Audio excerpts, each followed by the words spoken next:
खबर ਤੁਹਾਨੂੰ ਸਾਵਧਾਨ ਕਰਨ ਵਾਲੀ ਹੈ। जी हाँ, दिल्ली ਦੇ ਵਿੱਚ ਸਾਈਬਰ ਠੱਗੀ ਦਾ ਵੱਡਾ ਮਾਮਲਾ ਸਾਹਮਣੇ ਆਇਆ ਹੈ। डिजिटल अरेस्ट करके बजुर्ग जोड़े तो 14 करोड़ की ठगी की गई है।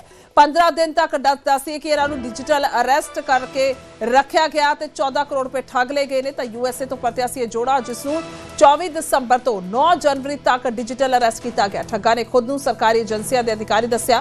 बजुर्ग जोड़े नूं गंभीर जांच के दायरे दे विच होण दा डरावा दिता गया और डरावा दे के 15 दिनों के 14 करोड़ ट्रांसफर करवाए गए ने। अपने आप दे विच अंदाजा लाया जा सकता है बहुत वड्डी रकम है। 14 करोड़ रुपए की ठगी की गई है। तो मुलजमान ने वीडियो कॉल से डिजिटल तरीके दे नाल संपर्क किया। डिजिटल अरेस्ट दौरान बजुर्ग जोड़े के बैंक खातियां इन्वेस्टमेंट और जायदादा की जानकारी ली गई। ਵੱਖ-ਵੱਖ खातियां तो वड्डी रकम ट्रांसफर कराई गई। पीड़ित जोड़ा लंबे समय तो यूएसए रह चुका है। पिछले कई सालों तो दिल्ली च रह रहा सी। उन्हां दे बच्चे विदेश च ने। कुल मिला के सारा मामला अपने आप दे विच हैरान करदा है। 12 मार्च 2025 ਨੂੰ ਦੱਸਿਆ कि राज्य सभा च सरकार दे वल्लों रिपोर्ट पेश की गई सी जिस मुताबिक 2022 तो लैके 2024 तक साइबर ठगी के मामले 3 गुना वधे ने। और होर भी जानकारी लेने शंकर आनंद मेरे सहयोगी फोन लाइन तेरे। शंकर, अपने आप में एक बड़ा मामला, 14 करोड़ बहुत बड़ी रकम, और क्या कुछ जोड़े ने बताया इतना जागरूक करने के बावजूद इस तरीके से ठगी अभी भी जारी है? क्योंकि यूएसए रहा जोड़ा तो कहीं ना कहीं बहुत अवेयर होते हैं। एक लंबा अरसा होता है, एक लंबी उम्र होती है उनकी।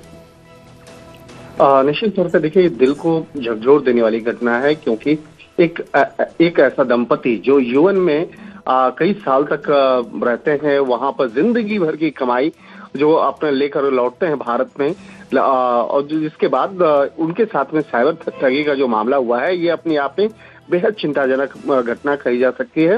इन तमाम मामलों की गंभीरता को देखते हुए दिल्ली पुलिस की स्पेशल सेल की जो एक विशेष यूनिट है इप्सो, उसके द्वारा इस मामले में मामला दर्ज किया गया है और आगे इस मामले में तफ्तीश की जा रही है।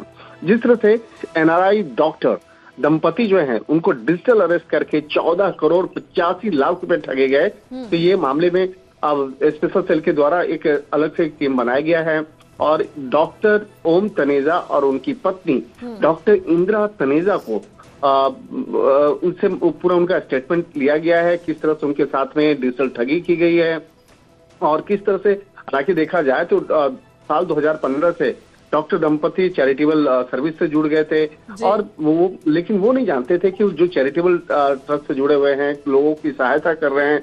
लेकिन कुछ बदमाशों के द्वारा, जिस तरह से साइबर ठगों के द्वारा उनके साथ में उनकी जिंदगी भर की जो कमाई को जिस तरह से ठग लिया है, तो इस मामलों की गंभीरता को देखते हुए आगे इस मामले में विस्तार से खंगाला जा रहा है और उस साइबर अपराधी तक पहुंचने का एक प्रयास जो है वो किया जा रहा है।